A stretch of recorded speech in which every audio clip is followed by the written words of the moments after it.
This is an agreement between two governments that commit them and their successor governments as we move forward. C'est donc officiel, la frontière maritime entre le Liban et Israël est désormais tracée, mettant fin à un conflit qui dure depuis la fin des années 2000. Est-ce réellement un accord historique et change-t-il vraiment la donne sur les plans économiques et géopolitiques pour le Liban? C'est le sujet de ce tout premier format de décryptage de L'Orient le jour.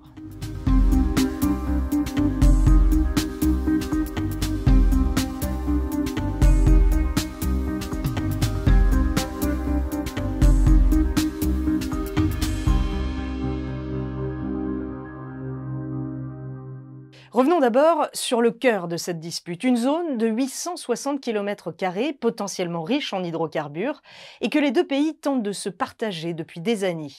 De 2010 à 2012, de premières négociations ont lieu avec des médiateurs américains, mais sans succès.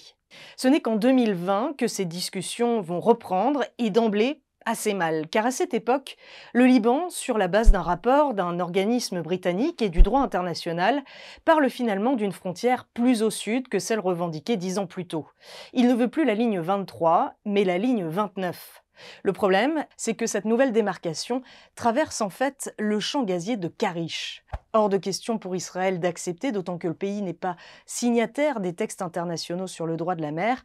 Il réplique et revendique une démarcation bien plus au nord, au niveau de la ville de Saïda. Pour ne pas faire échouer encore une fois les négociations, le Liban accepte donc finalement de s'en tenir à sa revendication initiale. Et après 2 ans de pourparlers, un accord est annoncé le 11 octobre. إن هذه الاتفاقية غير المباشرة تتجاوب مع المطالب اللبنانية وتحفظ حقوقنا كاملة. זהו הישג כביר למדינת ישראל, לביטחון ישראל ולכלכלת ישראל. La ligne 23 devient donc la démarcation maritime officielle entre les deux pays, même si le point de départ terrestre reste encore à négocier. Et via cet accord, le Liban obtient donc les droits pour l'exploitation du champ de Cana, alors que Israël, lui, récupère plus au sud celui de Karish. Jusqu'ici, l'affaire semble plutôt simple, mais en réalité, le Liban pourrait rencontrer plusieurs obstacles. D'abord, parce que contrairement au champ de Karish, celui de Cana reste inexploré. Personne ne connaît encore l'importance des réserves d'hydrocarbures dans cette zone. Dans les scénarios les plus positifs, il pourrait permettre au Liban d'engranger plusieurs centaines de millions de dollars de bénéfices chaque année, mais cela ne reste qu'une hypothèse. Autre problème vis-à-vis de ce champ, une partie se trouve en fait dans les eaux territoriales d'Israël. كما استحصلنا على كامل حقل القانا.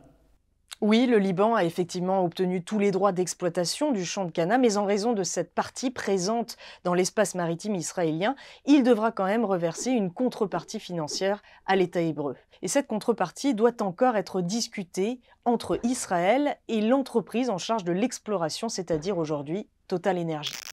Dans le texte, il n'y a pas d'engagement contraignant. Il est simplement indiqué qu'Israël et l'opérateur devront agir de bonne foi et conclure un accord dans un délai convenable.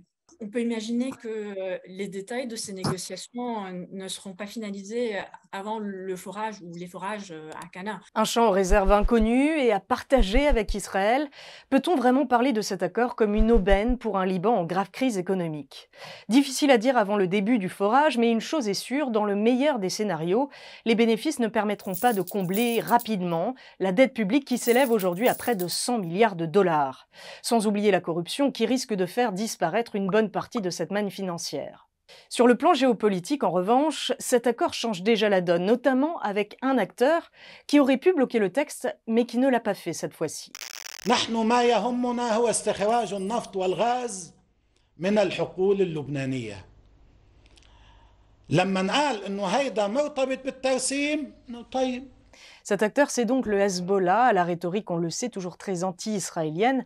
Officiellement, ce parti n'a joué aucun rôle dans les négociations, c'est l'État libanais qui en est le principal acteur. Impossible d'imaginer pourtant un tel accord sans son feu vert. Faut-il alors l'interpréter comme la possibilité d'un apaisement entre les deux pays, toujours en guerre?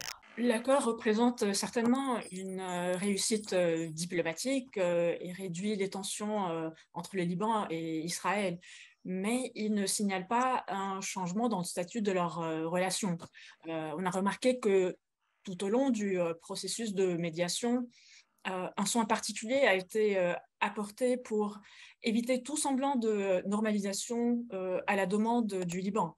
Un accord qui demande donc un minimum d'entente entre les deux pays qui restent pourtant loin de signer la paix. Voilà, c'est la fin de ce décryptage. Si vous souhaitez aller encore plus loin, je vous invite à lire les articles écrits à ce sujet sur l'orientlejour.com ou si vous êtes anglophone, sur l'Orient Today.